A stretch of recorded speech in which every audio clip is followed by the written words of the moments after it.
اور اللہ تعالیٰ ہر ایک کو اس کی طلب کے مطابق، اس کی ڈیمانڈ کے مطابق عطا کر دے، اس کے بعد بھی اللہ کے خزانے میں سے اتنا بھی کم نہیں ہوتا الا کما ينقص المخيط اذا ادخل البحر.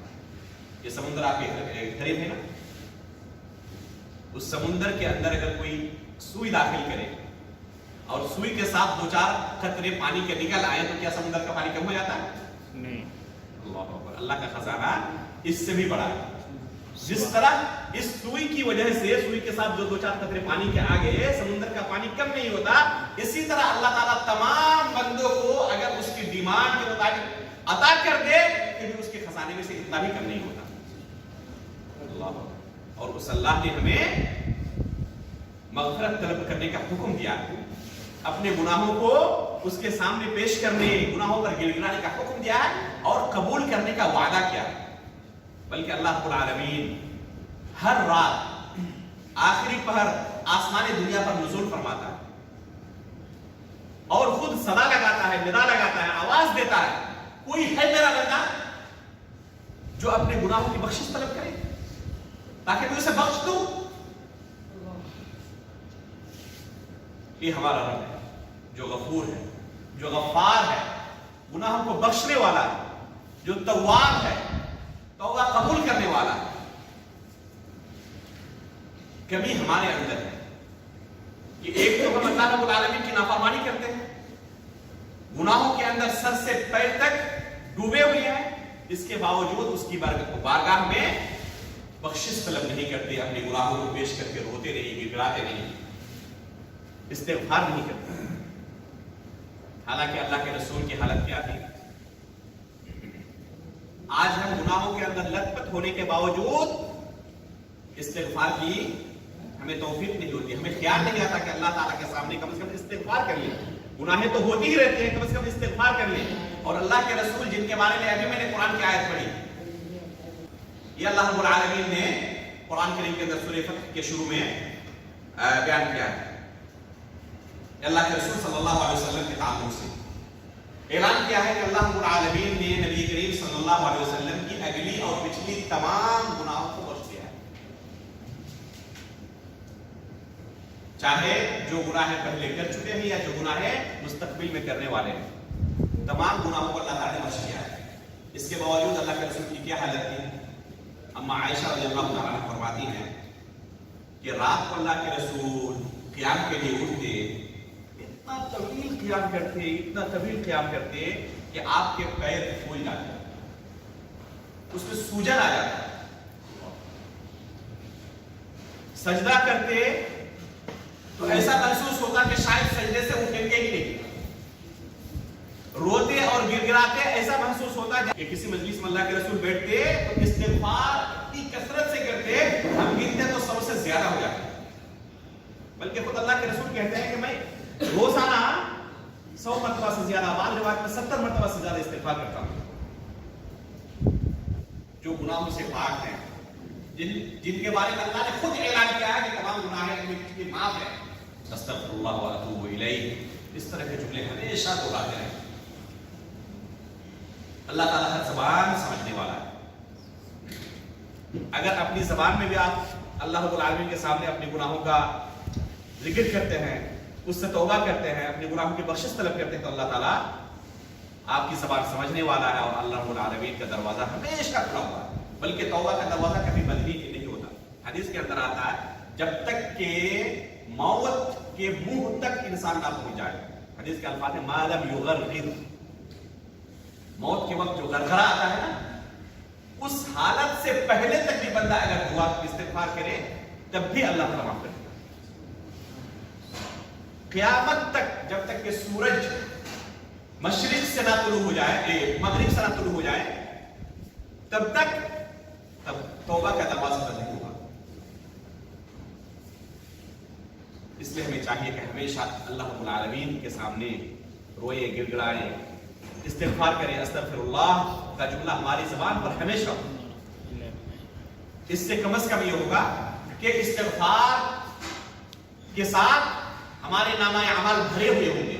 اللہ کے رسول فرماتے ہیں کہ ایسے بندے کے لیے خوشخبری ہو، طوبیٰ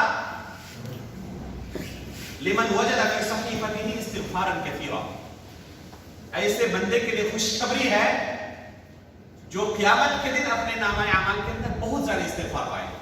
آپ جو کچھ کہتے ہیں فرشتوں سے لکھتے رہتے ہیں، آپ کے نامہ اعمال کے اندر وہ درج ہو رہا ہے۔ اگر آپ استغفار ہمیشہ کرتے رہیں تو فرشتے آپ کے نامہ اعمال کے اندر اس استغفار کو لکھ رہے ہیں۔ اللہ کے رسول فرماتے ہیں طوبی لمن وجد فی صحیفته استغفارا کثیرا، ایسے بندے کے لیے خوشخبری ہے جو قیامت کے دن اپنے نامہ اعمال کے اندر بہت زیادہ استغفار پائے گا۔ بلکہ ایک حدیث کے اندر اللہ کے رسول کا ارشاد ہے من احب ان تسره صحیفته فلیکثر فیها من الاستغفار، اگر کوئی چاہتا ہے کہ قیامت کے دن نامہ اعمال دیکھ کر خوش ہو جائے تو وہ بکثرت استغفار کا التزام کرے، ہمیشہ استغفار پڑھتا رہے، اس سے زیادہ اس دن کسی چیز سے خوشی نہیں ہوگی۔ اس لیے ہمیں کھانے پینے اور سانس لینے سے بھی زیادہ ضروری کیا ہے کہ ہم استغفار کرتے رہیں۔ اگر ہم ہمیشہ استغفار کرتے رہیں گے تو قیامت کے دن اس سے زیادہ ہمیں کسی چیز سے خوشی نہیں ہوگی۔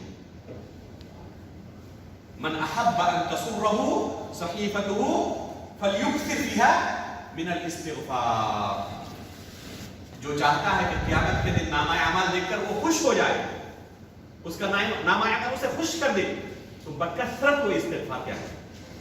اگر بکثرت استغفار کرتا ہے تو قیامت کے دن اپنے نامہ اعمال کو دیکھ کر ایسا بندہ غمگین نہیں ہوگا، اسے پریشانی نہیں ہوگی، وہ ہمیشہ لوگوں کے سامنے خوش اور مسکراتا ہوا نظر آئے گا۔ اس لیے بھائیوں ہمیں چاہیے کہ اس فرصت کو ہم ضائع نہ کر دیں، برباد نہ کر دیں۔ گناہیں ہمیشہ ہوتی رہتی ہیں، کم از کم استغفار بھی اس کے ساتھ جاری رہے، توبہ جاری رہے، لیکن توبے کی کچھ شرطیں۔ ایک ایسا بندہ جو گناہ کے اندر مبتلا ہے، گناہ بھی کر رہا ہے اور استغفار بھی کر رہا ہے، توبہ بھی کر رہا ہے۔ مثلا میں آپ کو مثال دیتا ہوں، ایک بندہ چوری کرنے کے لیے گیا کسی کے گھر، ٹھیک ہے، اور گھر کے باہر گاڑی کھڑی رکھا ہے، گھر سے سامان نکال رہا ہے اور گاڑی کے اندر لاد رہا ہے، اور ساتھ میں زبان سے استغفار بھی کر رہا ہے۔ اس استغفار کا کوئی معنی ہے؟ یہ گویا کہ اللہ کے ساتھ وہ استہزاء کر رہا ہے، استغفار نہیں بلکہ استہزاء کر رہا ہے، تو اس استغفار کا کوئی معنی نہیں ہے۔ استغفار اور توبے کا معنی کیا ہے؟ توبے کی بنیادی طور پر 3 شرطیں، توبے کی بنیادی طور پر کتنی شرطیں ہیں؟ 3 شرطیں۔ پہلی شرط یہ ہے کہ بندہ اپنے گناہ کا اعتراف کرے، اور گناہ کا اعتراف کرنے کے ساتھ ساتھ شرمندہ ہو کہ بشری تقاضے کی وجہ سے اس طرح مجھ سے گناہیں سرزد ہو چکی ہیں، شیطان کے چکر میں پڑ کر مجھ سے یہ گناہیں ہو چکی ہیں۔ اپنے گناہ کا اعتراف کریں، اور گناہ کا اعتراف کرنے کے ساتھ ساتھ دوسری چیز یہ ہے کہ فوراً اس گناہ کو ترک کر دے، اس گناہ سے باز آ جائے۔ ایسا نہیں کہ گناہ بھی جاری ہے اور ساتھ میں کہ مستقبل میں اس گناہ کو نہ کرنے کا اللہ سے عہد کرے، عزم کرے، دل کے اندر یقین ہو، اللہ تعالیٰ کے ساتھ وعدہ کرے کہ مستقبل میں اس گناہ کو اور نہیں کروں گا۔ یہ 3 بنیادی شرطیں ہیں توبہ کرنے کے لیے۔ کون شخص بیان کر سکتا ہے تینوں شرطوں کو؟ جی کوئی ہے آپ لوگوں میں سے جو ان 3 شرطوں کو بیان کرے؟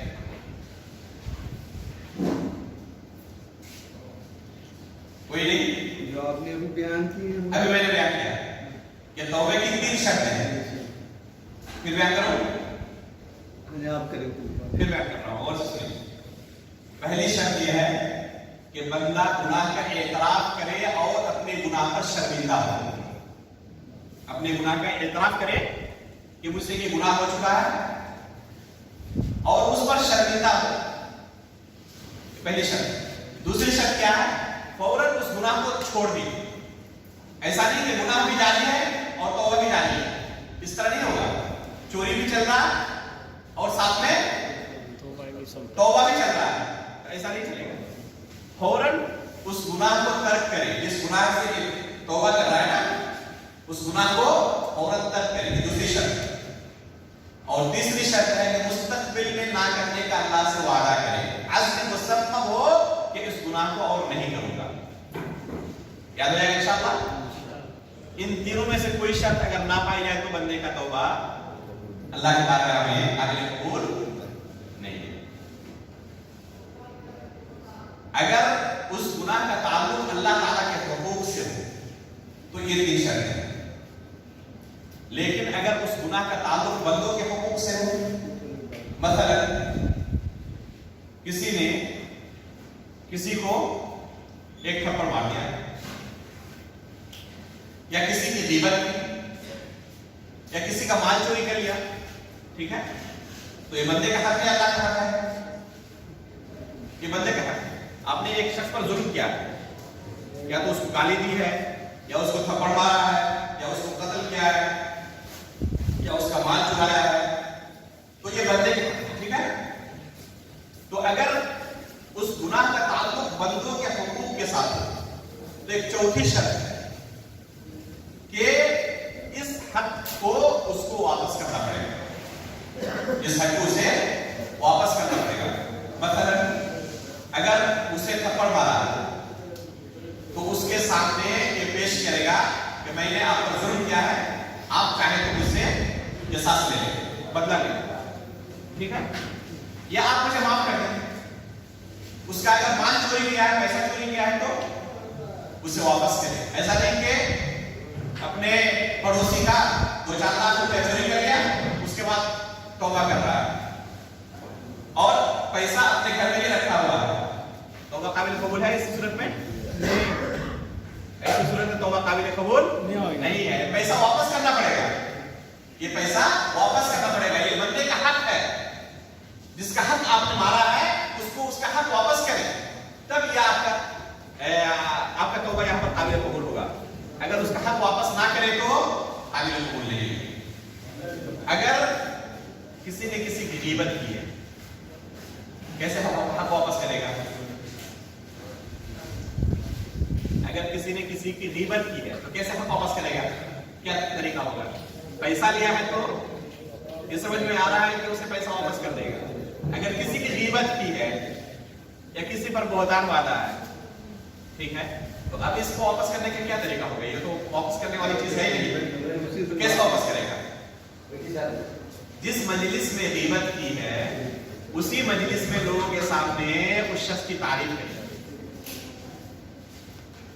لوگوں کو اس شخص کے تعلق سے جس طرح بدزن کر دیا ہے نا، تو اس چیز کو ختم کرے لوگوں کے ذہن سے. خود اس شخص کی تعریف کرے اور بیان کرے کہ میں نے غلط کام کیا تھا، اس شخص کے تعلق سے غلط بیانی سے میں نے کام لیا تھا. گرچہ اس کے اندر یہ عیب موجود ہو، اس کے باوجود لوگوں کو بیان کرے، لوگوں کے سامنے کہے کہ میں نے یہ غلط کام کیا تھا.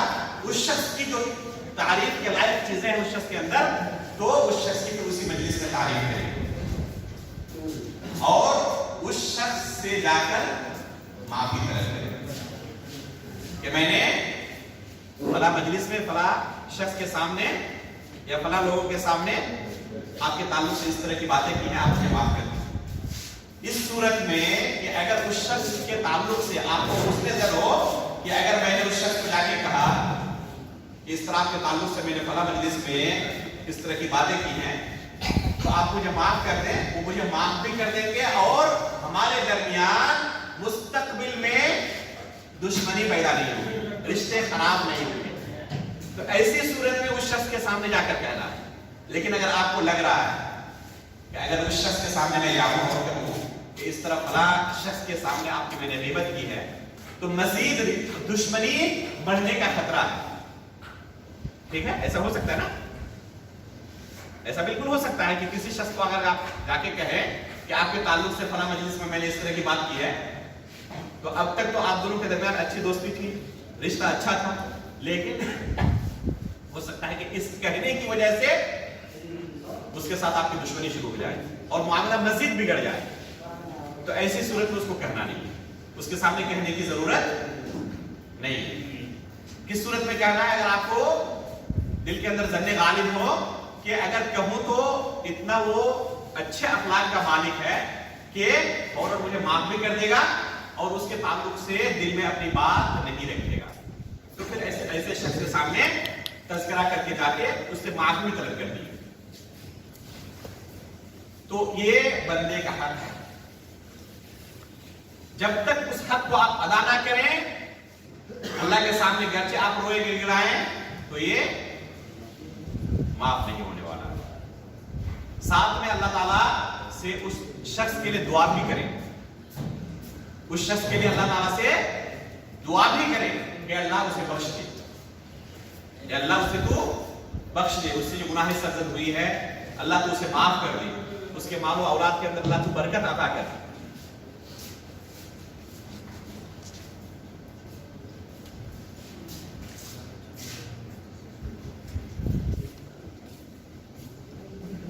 تو یہ اس سے توبہ کرنے کا طریقہ ہے۔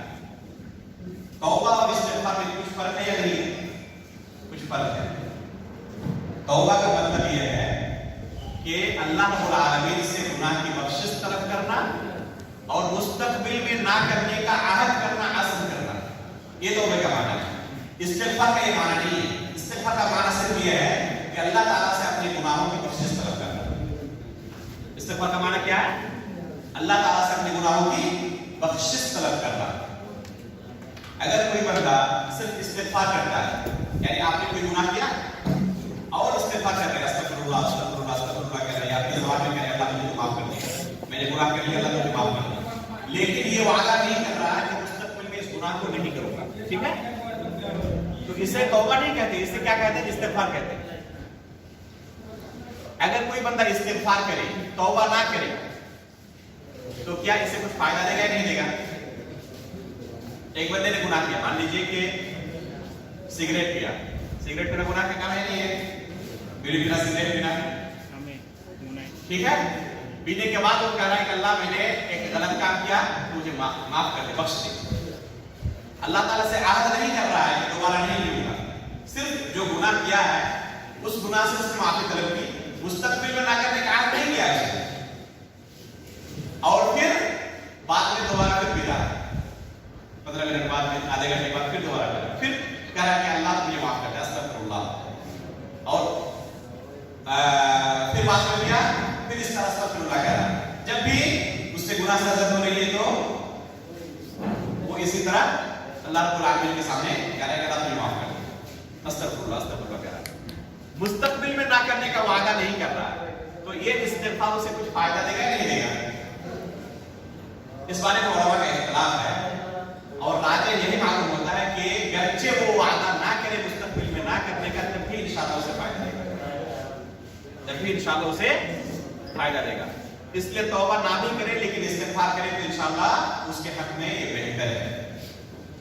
یہ اس صورت میں ہے جب بندہ خود اپنے لیے استغفار کر رہا ہے، لیکن اگر کوئی کسی دوسرے بھائی کے لیے استغفار کر رہا ہے، آپ نے اپنے کسی بھائی کے لیے غیبی طور پر، غائبانہ طور پر استغفار کیا کہ اللہ میرے بھائی کو بخش دے، یا جس شخص کی وفات ہو چکی ہے اس کے لیے آپ استغفار کر رہے ہیں، جیسے کہ اللہ کے رسول صلی اللہ علیہ وسلم سے مروی ہے، عثمان رضی اللہ تعالیٰ عنہ فرماتے ہیں کہ اللہ کے رسول نے بقیع کے اندر بقیع الغرقد کا قبرستان، جو مدینے کا قبرستان، مسجد نبوی سے متصل مشرقی جانب، آپ لوگوں نے دیکھا ہوگا، ایک شخص کو، ایک صحابی کو اللہ کے رسول نے دفن کیا۔ اس کے بعد صحابہ اکرام سے کیا اللہ کے رسول نے فرمایا؟ استغفروا لأخیکم فإنه الآن يسأل، اپنے بھائی کے لیے تم بخشش طلب کرو اللہ تعالیٰ سے، فإنه الآن يسأل، ابھی اس بندے سے سوال جواب کیا جائے گا، فرشتے آئیں گے اور اس سے سوال جواب کریں گے، اس لیے اپنے بھائی کے لیے بخشش طلب کرو۔ وہ تو مر چکے ہیں، توبہ بھی نہیں کر سکتے، وفات ہو چکی ہے، توبہ نہیں کر سکتے، اللہ کے رسول نے صرف استغفار کرنے کا حکم دیا، اور دوسرا بندہ کسی دوسرے کے لیے توبہ نہیں کر سکتا، استغفار کر سکتا ہے۔ توبہ خود آپ ہی کر سکتے ہیں کہ میں مستقبل میں اس گناہ کو نہیں کروں گا، لیکن دوسرا بندہ کسی دوسرے کے بارے میں کیسے کہہ سکتا ہے کہ وہ اس گناہ کو نہیں کرے گا؟ بلکہ استغفار صرف کر سکتا ہے۔ تو اللہ کے رسول نے استغفار کرنے کا حکم دیا کہ اپنے بھائی کے لیے تم استغفار کرو، بخشش طلب کرو اللہ تعالیٰ سے۔ تو اگر فائدہ نہ دیتا تو اللہ کے رسول کیوں کہہ رہے ہیں؟ اگر فائدہ ہی نہیں پہنچتا اس بندے کو تو اللہ کے رسول اس کام کے لیے نہیں کہتے۔ اللہ کے رسول کا صحابہ کرام سے یہ فرمانا کہ اپنے بھائی کے لیے بخشش طلب کرو اس بات کی دلیل ہے کہ اگر کوئی بندہ اپنے بھائی کے لیے بخشش طلب کرتا ہے کہ اللہ میرے بھائی کو بخش دے تو اسے فائدہ ملتا ہے. اس لیے ہمیں چاہیے کہ خود اپنے لیے بھی استغفار کریں اور دوسرے مسلمان بھائیوں کے لیے بھی استغفار کریں. بلکہ جتنے مؤمن اور مسلمان دنیا کے اندر موجود ہیں سب کے لیے آپ استغفار کریں. اس کا فائدہ کیا ہوگا؟ جتنے لوگوں کے حق میں آپ استغفار کریں گے نا فرشتے کہتے ہیں کہ آپ کے لیے بھی اسی طرح ہو، یعنی تمام لوگوں کی طرف سے آپ کے لیے بھی اسی طرح کی دعا ہو. اللہ پوری دنیا کے لوگوں کے لیے آپ دعا کریں گے تو پوری دنیا کے لوگوں کی طرف سے بھی آپ کے لیے فرشتے دعا کریں گے. الذين يقولون ربنا اغفر لنا ولإخواننا الذين سبقونا بالإيمان ولا تجعل في قلوبنا غلا للذين آمنوا. یہ نیک لوگوں کے بارے میں اللہ تعالیٰ نے فرمایا الذين يقولون ربنا اغفر لنا ولإخواننا الذين سبقونا بالإيمان. کہ اللہ تو ہمیں بخش دے اور ان تمام ہمارے بھائیوں کو بھی بخش دے جو ہم سے پہلے اس دنیا سے گزر چکے، جو مومن تھے اور اس دنیا سے گزر چکے. یہ ہمیں دعا کرنی چاہیے خود اپنے لیے نہیں بلکہ دوسروں کے لیے بھی. اگر کوئی بندہ اس طرح استغفار کی ملازمت کرتا ہے تو انشاءاللہ قیامت کے دن ایسے بندے ذلیل و خوار نہیں ہوں گے، رسوا نہیں ہوں گے، پریشان نہیں ہوں گے، بلکہ سب سے زیادہ انہیں استغفار کو دیکھ کر قیامت کے دن خوشی ہوگی. استغفار کے بہت سارے الفاظ آئے ہیں، بلکہ اللہ کے رسول صلی اللہ علیہ وسلم کے آخری الفاظ اس دنیا سے رخصت ہوتے وقت کیا تھے؟ استغفار کے الفاظ ہیں. اما عائشہ رضی اللہ عنہا فرماتی ہیں کہ جس وقت اللہ کے رسول کی وفات ہوئی اللہ کے رسول میرے ہی گود میں تھے، بین صحری و نحری. اللہ کے رسول کا سر اما عائشہ رضی اللہ تعالیٰ عنہ کی گود میں تھا اور اللہ کے رسول کی زبان سے اس وقت کون سے الفاظ ادا ہو رہے تھے؟ استغفار کے الفاظ ادا ہو رہے تھے. آخری وقت تک اللہ کے رسول نے استغفار کو لازم کیا، بلکہ نماز مجلس ختم کر کے تو مجلس ختم کرنے کی دعا کرتے. کون سی دعا ہے جی؟ کسی کو یاد ہے؟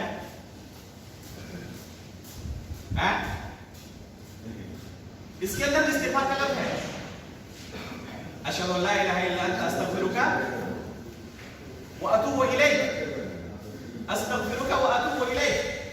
بلکہ علماء اکرام کے بارے میں آتا ہے، بلکہ شیخ البانی رحمہ اللہ کی کتابوں کے اندر جب کوئی کتاب لکھ رہے ہیں تو کتاب ختم کرتے وقت بھی آخر میں یہ دعا لکھتے ہیں. نماز جب آپ پڑھتے ہیں تو تشہد میں آخری دعا کون سی پڑھتے ہیں آپ؟ اللہم انی ظلمت نفسی. آگے جی پڑھیے پڑھیے اللہم انی ظلمت نفسی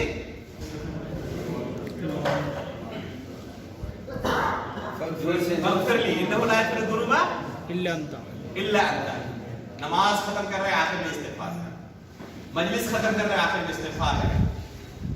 آپ خطیب کو جمعہ کا خطبہ ختم کرتے وقت آخر میں کیا کہتے ہیں سنتے ہیں؟ اقول قولی ھذا استغفر اللہ واتوب الیہ. کہتے ہیں نا ہر نیک کام کے آخر میں استغفار ہے. اس لیے ہمیشہ ہر نیک کام کو ختم کرتے وقت استغفار کریں، استغفار اس کا التزام کریں. سب سے اچھے الفاظ، بہت سارے الفاظ وارد ہیں جس کا حدیث کے اندر سید الاستغفار کہا گیا ہے. تمام استغفار کے کلمات جتنے بھی ہیں ان کا سردار ہے. یہ سید الاستغفار کی بیان ہے اللہم انت ربی لا الہ الا انت خلقتنی وانا عبدک وانا علی عہدک ووعدک ما استطعت اعوذ بک من شر ما صنعت ابوء لک. سے پہلے اس کی وفات ہو جاتی ہے یا شام کو پڑھتا ہے اور صبح ہونے سے پہلے اس کی وفات ہو جاتی ہے تو وہ جنتی ہوگا.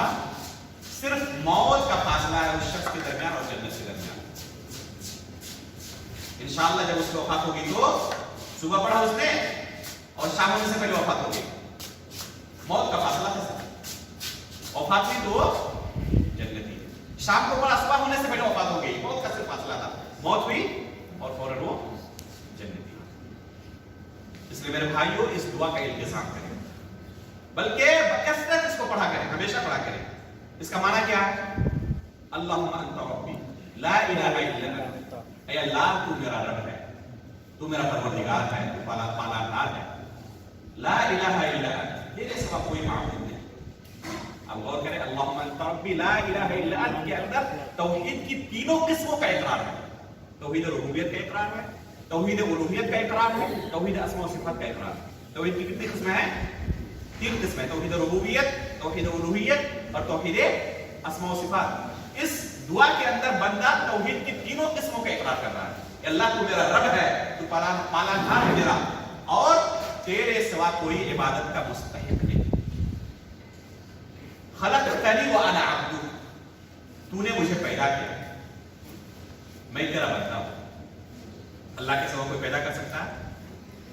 اگر پوری دنیا کے لوگ مل جائیں، پوری دنیا کے سائنسداں کوشش کر لیں تو ایک مکھی بھی پیدا نہیں کر سکتا۔ خلقتنی وانا عبدک، تو نے ہی مجھے پیدا کیا ہے، میں تیرا بندہ ہوں۔ اس کے بعد آگے کیا کہتا ہے؟ اللہم انت ربی لا الہ الا انت خلقتنی وانا عبدک وانا علی عہدک ووعدک ما استطعت، میں تیرے ساتھ جو عہد کیا اور تو نے جو وعدہ کیا ہے، اس عہد اور وعدے کے درمیان جہاں تک مجھ سے ہو سکے۔ اللہ نے کیا، اللہ کے ساتھ ہم نے کیا عہد کیا ہے؟ قرآن کریم کے اندر اللہ نے کیا ہے؟ جب ہم آدم علیہ السلام کی صلب میں تھے، اسی وقت اللہ تعالیٰ نے ہم سے عہد لیا تھا، الست بربکم، کیا میں تمہارا رب نہیں ہوں؟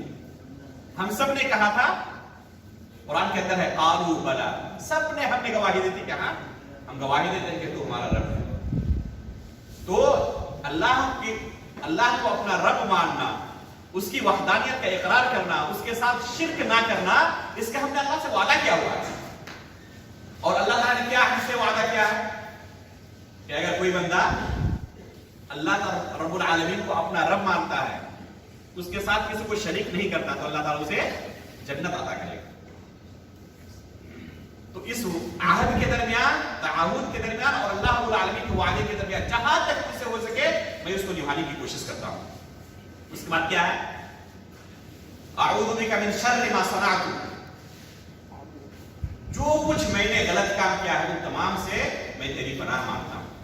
ابوء لک بنعمتک علی وابوء بذنبی، تیری اتنی نعمتیں مجھ پر ہیں، ان تمام نعمتوں کا میں اعتراف کرتا ہوں، اقرار کرتا ہوں۔ ہر پل بندہ اللہ رب العالمین کی نعمتوں کے سائے میں ہے۔ ایک سیکنڈ ایسا نہیں ہوتا جس میں اللہ رب العالمین کی نعمتیں ہمارے ساتھ شامل حال نہ رہیں۔ اگر ہم ہمیشہ سجدے میں پڑے رہیں تب بھی اللہ کی نعمتوں کا شکریہ ادا نہیں کر سکتے، ٹھیک ہے؟